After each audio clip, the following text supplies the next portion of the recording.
जीव, ईश्वर, माया, अविद्या, ब्रह्म, ये पांच को हम अनादि कहते हैं। फिर से कह रही हूं, जीव, ईश्वर, माया, अविद्या और ब्रह्म, यह को हम अनादि कहते। अनादि मतलब जिसकी उत्पत्ति नहीं कभी हुई पर वो है। तो इसका अर्थ क्या हुआ कि जीव का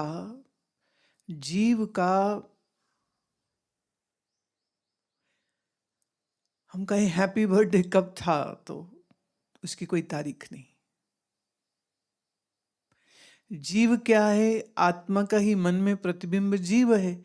सही से नाते जब हम जीव बोलते हैं तो उसी के साथ दूसरा शब्द जो अस्तित्व हम कह सकते हैं वो हो गया आत्मा। तो ना आत्मा का कोई शुरुआत का दिन है इसलिए अनादि कहते, ना ही जीव का। इसी तरह जीव और ईश्वर, जीव के साथ ईश्वर, ईश्वर मतलब माया में प्रतिबिंबित ब्रह्म को ही ईश्वर कहते हैं। तो ईश्वर का उत्पत्ति डेट कब है? तो कहा कोई नहीं। और ब्रह्म का कब है? कहा कोई नहीं। तो जीव, ईश्वर, और इधर हम लेते हैं आत्मा और ब्रह्म, और पांचवी हो गई जिसे माया कह लो या जिसे अविद्या कह लो। जैसे हमने पहले गिनती गिनी तो माया अविद्या बोली। तो माया अविद्या इस कारण से, माया जब हम बोलते हैं तो हो गया मूल रूप से जो सारा ही कुछ जिससे हो रहा है सो माया।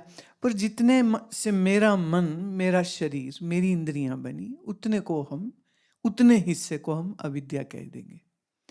जैसे एक वृक्ष है पर ऐसे ही हजारों वृक्ष हों, लाखों हों, तो हम उसे जंगल कह देते। तो जंगल और पेड़ में क्या फर्क है? वही फर्क अविद्या और माया में है। अविद्या माने सिंगल, माया माने सारा कुछ।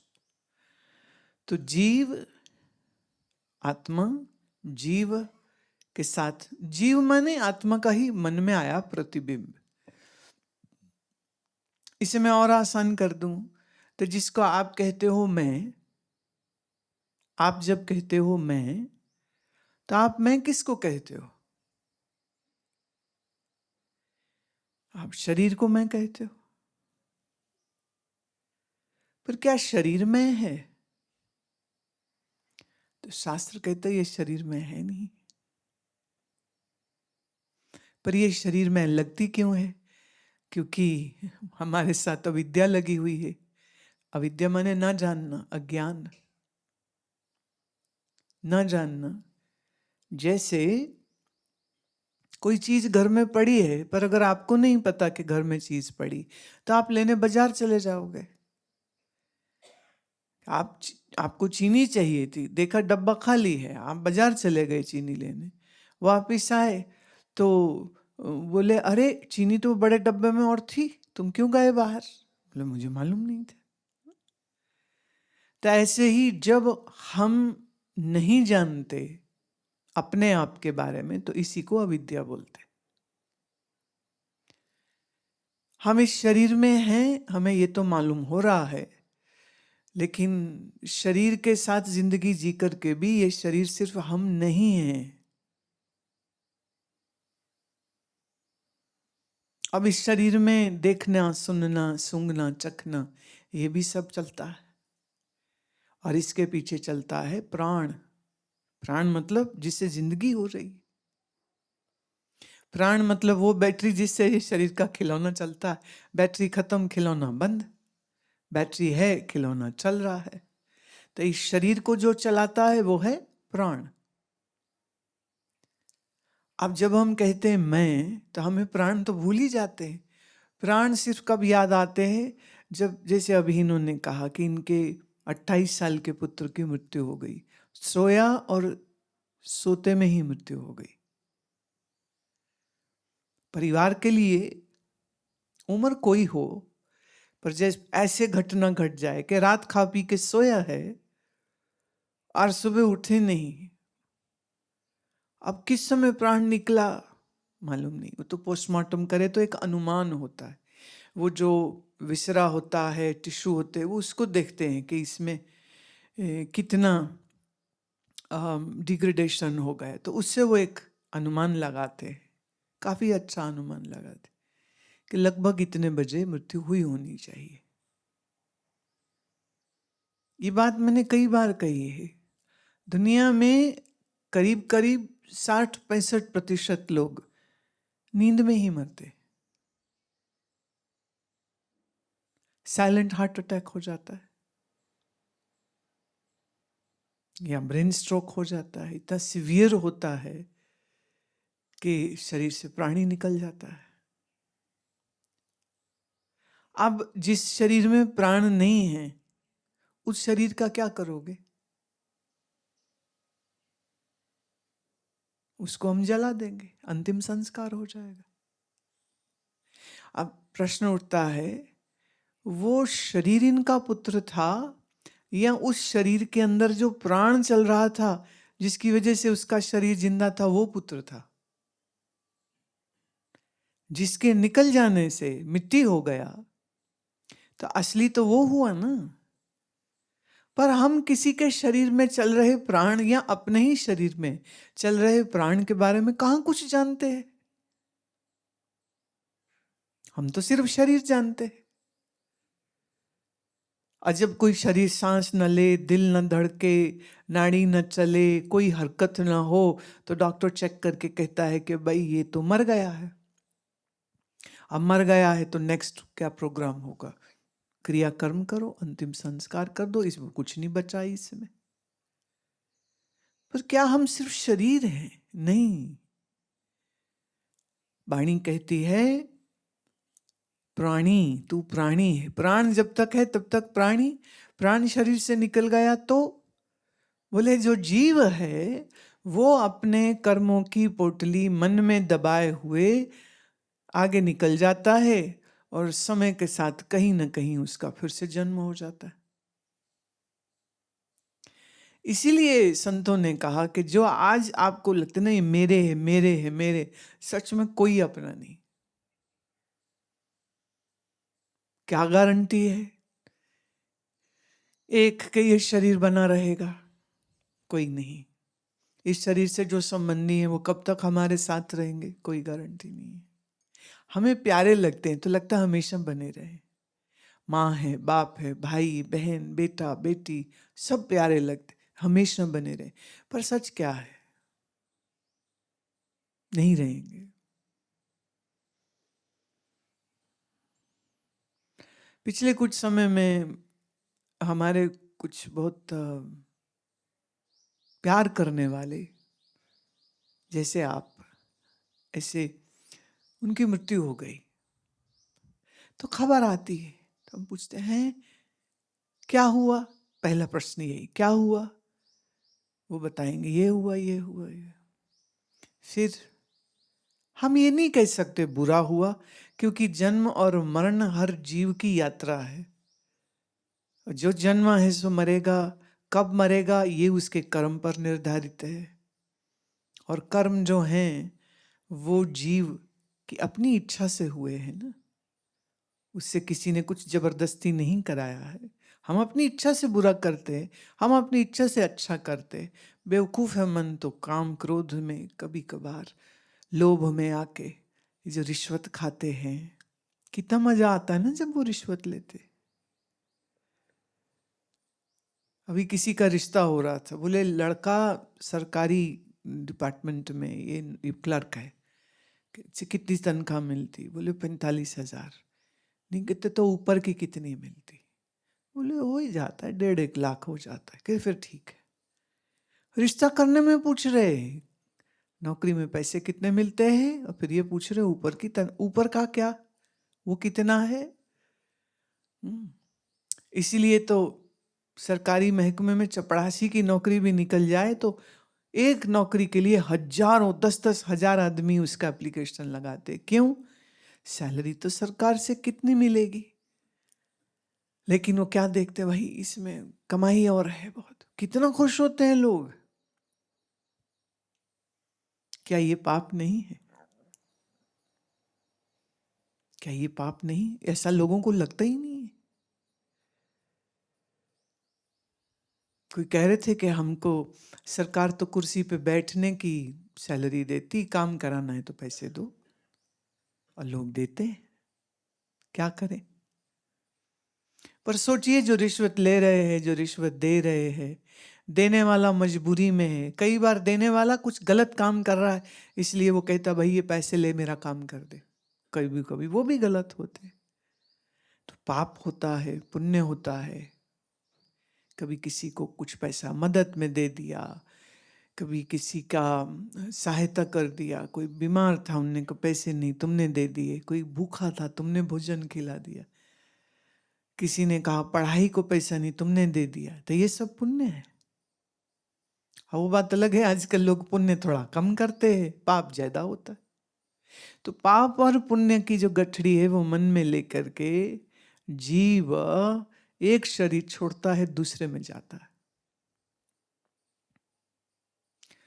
और ये क्रम कब से चल रहा है कहना भी मुश्किल है, अनादि। पर अज्ञानता के कारण से जो भी शरीर मिलता है, जीव उसी को मैं और मेरा मान लेता है। तो उसमें कारण सिर्फ एक ही है, वो है अज्ञान। अज्ञान की वजह से अध्यास होता है। अध्यास मतलब जो है नहीं वो लगने लग जाए। शरीर सत है नहीं, पर शरीर सत लगता है। ये शरीर मैं है नहीं, पर ये शरीर मैं लगता है।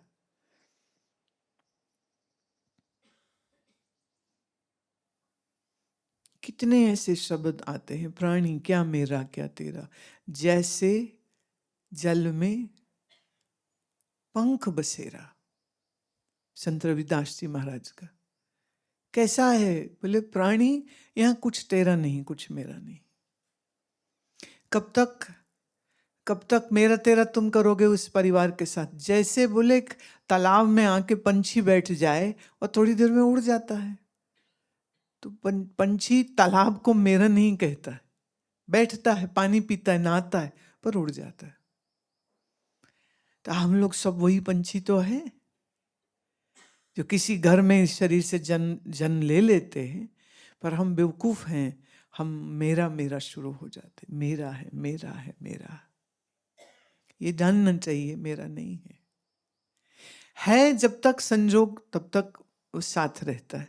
संजोग खत्म, मरने से पहले वो ये भी नहीं कहेगा कि पिताजी मैं आज रात मर जाऊंगा। कोई बेटा नहीं बोलता, कोई बाप नहीं बोलता कि आज रात मेरा आखिरी होने वाले, बेटा जी अच्छे से आज मेरे से दोस्ती से प्यार से बात कर ले, रोटी खा ले मेरे साथ, दिल की बात ना। मौत की जब घड़ी आई तो बस गया।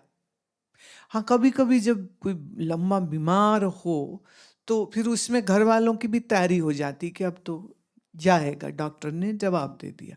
कब? बोले 2-4 महीने की बात रहेगी। कभी कहते जी अब 72 घंटे रह गए, फिर बोलते जी अब तो 24 ही घंटे रह गए, तो चलो अब करो छुट्टी। पर जब अचानक मृत्यु होती, ये एक झटका लगता, अरे ऐसे कैसे? तो उस समय में आपको आपका अज्ञान ही तो दूर करना पड़ेगा। वो पहले ही मेरा नहीं था, अपना शरीर भी अपना नहीं। जीवन कब तक? जब तक कर्म है। जितना, जैसे होता है ना, बैंक से आप कर्जा लो तो बैंक कहता है अच्छा अब तुम्हारी हर महीने की किस्त हो गई, इतनी किस्त भरो तो चलता रहेगा, आप 10 साल में पूरा कर दो। तो वो हर महीने पैसे देता है, बैंक हर महीने देता है।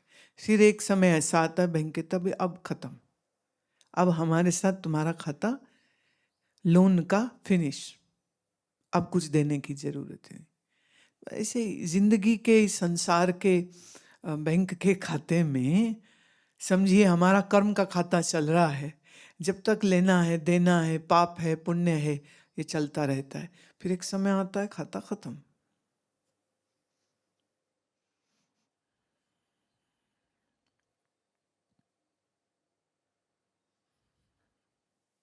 ये बैठी हैं लक्ष्मी, ये पिछले 2-3 साल से जब मिलती है ना तब कहेगी बस अब जाए शरीर, अब जाए शरीर, अब मुश्किल है, अब मुश्किल है।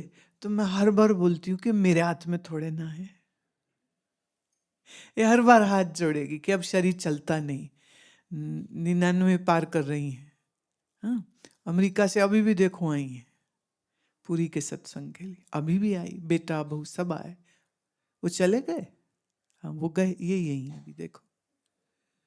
हर बार मुझे कहेगी मैंने ना वापिस नहीं जाना, मेरे फिर कभी कहेगी अभी कब तक जीना, अब शरीर खत्म हो जाना चाहिए, अब तो खत्म हो जाना चाहिए। हम हर बार कुछ ना कुछ कह के इसको टरका देते, पंजाबी समझ में, टरका देते। ऐसे नहीं होता है। हर बार बोलती हूँ जब तक है, जब तक है, इसमें शिकायत मत करो, शुक्र करो। मुश्किल लगे आसान लगे कोई बात नहीं, ये मत, ये न शुक्रा होने वाली बात है। हर श्वास, अब आप देखो, अगर पिछले साल मैं तुमको कहती कि लक्ष्मी अच्छा अब इस बार तू मर जा, है तू खत्म हो जा, और मान लो वो हमारी बात सच हो जाती, तो तू पूरी का सत्संग कैसे करती, पूरी की जो मौज ली है वो कैसे लेती, जगन्नाथ का दर्शन कैसे करती है, तीर्थ कैसे सेवन करती। अच्छा फिर अभी शरीर है, तभी वापस आए हो, इस समय हम लोग आपस में बात कर रहे हैं, तो हंस रही खेल रही। पीछे आई थी तो कीर्तन हो रहा था शाम को, तो खड़ा होना मुश्किल है, लेकिन फिर खड़ी होके फिर नाचिए, फिर नाचिए। तो अब शरीर है तो ये सब हो रहा है, अब शरीर है तो अभी फिर यहाँ देखो आश्रम में बैठे हो, शरीर है, जीवन है, कल की शिवरात्रि भी फिर से देखोगे ना, तो कितनी कृपा है ना ये। तो ये क्यों कहना जीवन। अब देखो एक रो रहे हैं कि 28 साल का बच्चा चला गया, क्यों चला गया। एक 99 साल की है, वो कह रही मर क्यों नहीं रही। तो हमारा ये कहना है अगर 100 साल या 110 साल कोई जिए तो उसमें भी कर्म है उसका, प्रारब्ध है उसका। और अगर किसी का मृत्यु जल्दी हो जाता है, कम उम्र में हो जाता है, 2 साल 5 साल का बच्चा मर जाता है, माँ बाप कहते क्यों, इसने क्या किया। अरे भैया करता हुआ आया तभी तो जन्म हुआ, और उतना ही लेन देन होना था, इसलिए उतना ही करके वो निकल गया। कहाँ गया, गया कहीं नहीं, वहीं कहीं आसपास, फिर जन्म हो जाएगा, फिर नया शरीर, फिर नई यात्रा। ये तो ड्रामा मुकना कोई नहीं है। कब तक चलेगा, जब तक अज्ञान दूर नहीं होगा, जब तक अज्ञान दूर नहीं होगा, जब तक ये ज्ञान न मिल जाए मैं कौन हूं, ज्ञान न मिल जाए परमात्मा कौन है, ज्ञान न मिल जाए कि ये मन बुद्धि शरीर हम हैं ही नहीं। बाकी तो गृहस्थी होए तो भी एक दिन शरीर मरेगा, योगी हो तो भी मरेगा, गुरु जी होए तो भी मरेगा, महात्मा होए तो भी मरेगा, मरना तय है। बस इतना ख्याल होना चाहिए कि जब तक शरीर है और जीवन चले तो दुनिया के काम काज इतने इंपॉर्टेंट ना हो जाए कि ज्ञान सत्संग साधना छूट जाए। असली कमाई यही है। अब वो कह रहे हैं बच्चा शिविर में भी आया था, तो इसका माने हमें सुनता था, तो इसका माने अच्छा संस्कार है कि उसको माँ बाप ऐसे मिले जो खुद भी शिविर में आते, साथ में बच्चे को लाते। अब उसका शरीर नहीं रहा तो इनको कष्ट हो रहा है, पर सच है उसका सूक्ष्म शरीर अभी भी है, कारण शरीर अभी भी है। समय अनुसार वो फिर कहीं जन्म ले लेगा, फिर किसी और को मम्मी पापा बोल रहा होगा, फिर किसी और के घर में बेटा या बेटी बन करके प्रकट हो जाएगा। ये कहानी तुम्हारी है, ये सिर्फ तुम्हारे बच्चे की नहीं है, हमारी भी है, तुम्हारी भी, हम सबकी कहानी यही तो है। कर्मों की गठड़ी सिर पर बांधे हुए, शरीर से शरीर, जन्म से जन्म, मृत्यु से मृत्यु, ये तो क्रम चल ही जा रहा है।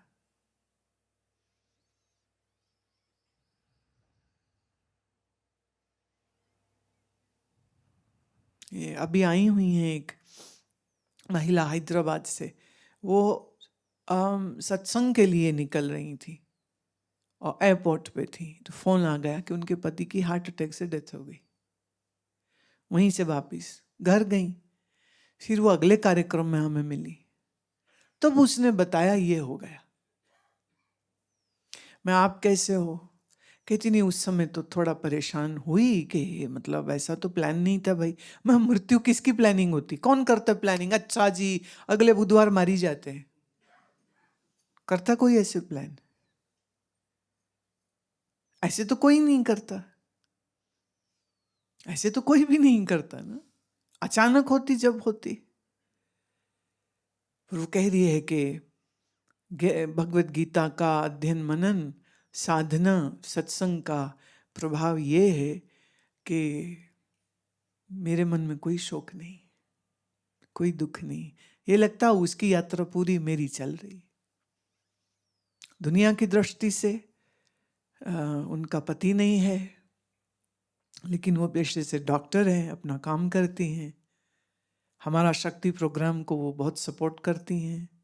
अपने एरिया के जो भी ज़रूरतमंद महिला है, उनकी मदद करती हैं, अपना काम करती हैं, ध्यान करती हैं, कीर्तन गाती हैं, सत्संग श्रवण करती हैं।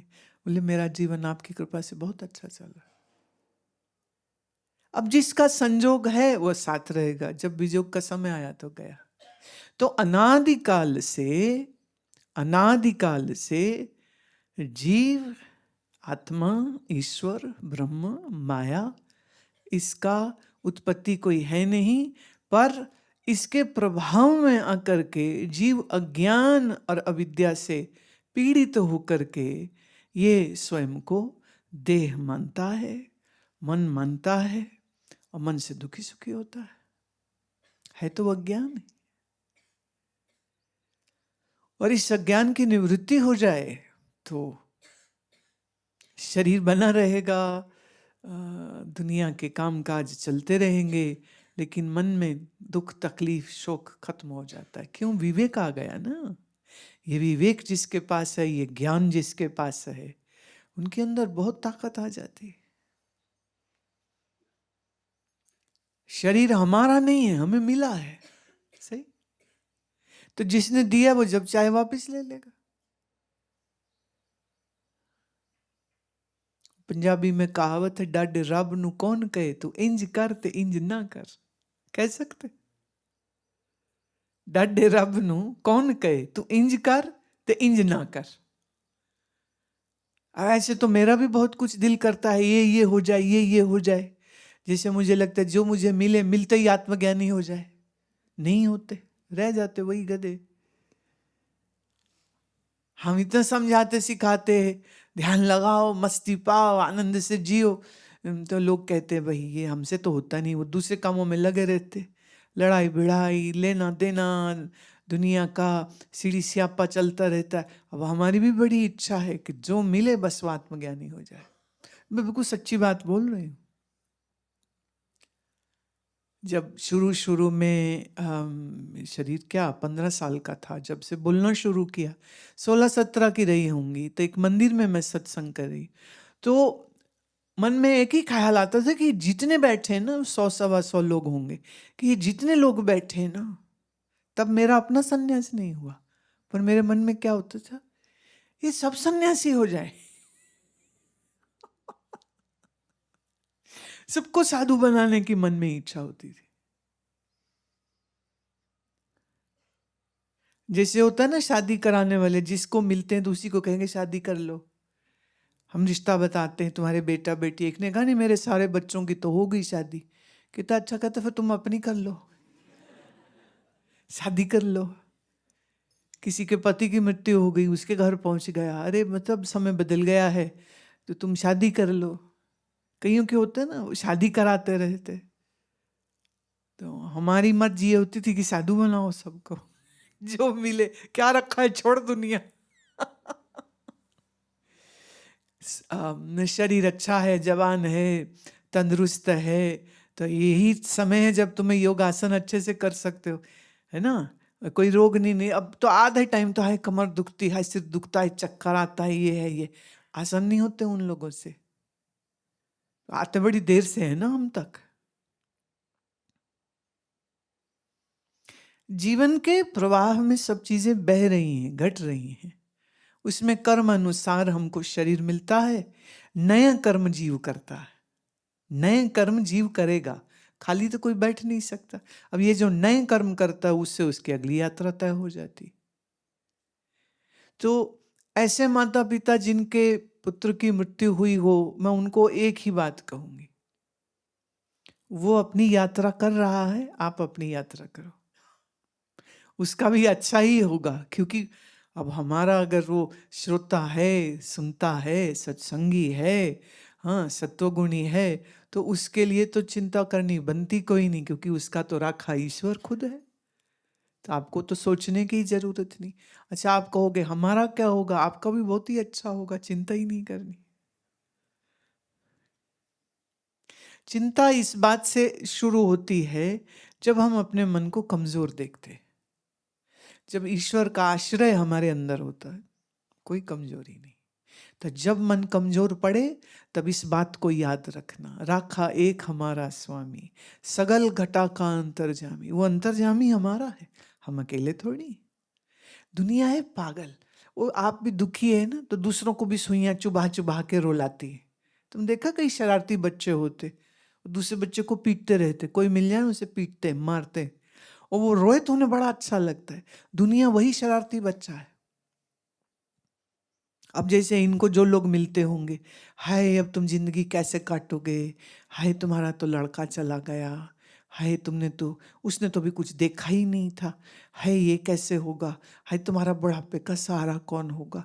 अच्छा, तुमने जरूर कोई पाप कर्म किए होंगे कि तुम्हारा लड़का मर गया। अब ये अफसोस करने आए हैं कि सुइयां चुभाने आए। क्या चुभोते सुइयां, ऐसी बातें बोलेंगे। अजब अजब लोग। ऐसे में जो भी आया हुआ हो ना बंदा अफसोस वाला, उसको को गेट आउट, बाहर निकल, इधर द बुआ, भाग जा हवा वांगू, निकल। हाँ? क्योंकि ये क्या बात बोल रहे हो, हम सबका सहारा ईश्वर है। ईश्वर किसी को अनाथ नहीं छोड़ते, हमारी शक्ति ईश्वर है। कर्म अनुसार वो मिला हमको, इतने बढ़िया समय बिताया बच्चे के साथ, अब कर्म अनुसार ईश्वर ने उसकी ट्रांसफर कर दी, कहीं और कर दी होगी। भाई ट्रांसफर हो जाए तो बैठ के स्यापा थोड़ी करते हैं, कहा ही ट्रांसफर हो गई, उसकी ट्रांसफर हो गई। किसी किसी और के घर में पैदा होके उस घर को खुशियां दे रहा होगा, एक नई यात्रा फिर कर रहा होगा, और ये चलती रहेगी जब तक अज्ञान का अंत नहीं हो जाएगा। इसलिए इनके पुत्र की मृत्यु की घटना को सुन के तुम तुम्हारे जीवन और मरण के विषय में ज्यादा चिंताशील बनो।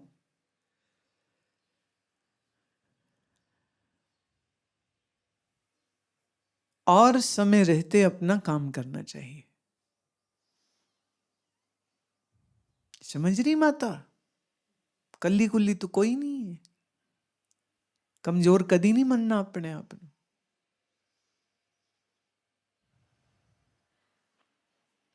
जा तू मेरे वल है ता क्या मौत संदा, तुझ सब किच मैनू सौंपया जा तेरा बंदा। हम ईश्वर के काहे चिंता करें, हम किसी भी बात की चिंता क्यों करें। बाकी जन्म मरण उसके हाथ में। कर्म जीव के होते हैं, जीव के कर्म अनुसार जन्म हो जाता है, कर्म अनुसार मृत्यु हो जाती। और मृत्यु कोई बुरी चीज नहीं होती, बस ट्रांसफर है एक शरीर से दूसरे शरीर में। और कभी कभी प्रमोशन भी हो जाती, समझते हो, ट्रांसफर के साथ ही प्रमोशन हो जाती। और ये मैं देखती हूं हमारे ही शिष्य हैं, शिष्य परिवारों में जो अब बच्चे पैदा हो रहे हैं, क्या विलक्षण बच्चे पैदा हो रहे हैं।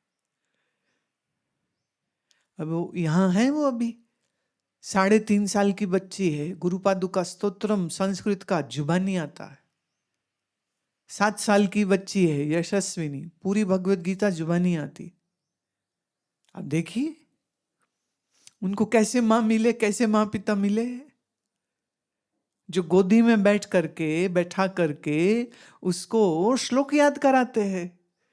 और वो जब से पैदा हुई है, वो मेरा ख्याल आधा समय तो यहीं रही है हमारे पास। एक होता कोई आया, दर्शन किया, घर गया, और वो देखो ज्यादा समय यहीं रही, क्योंकि माँ यहाँ रह के खुश है, बच्ची यहाँ रह के खुश है, वो बड़े खुश है वो। अब वो हमें कह रही है गुरु माँ स्कूल खोलो।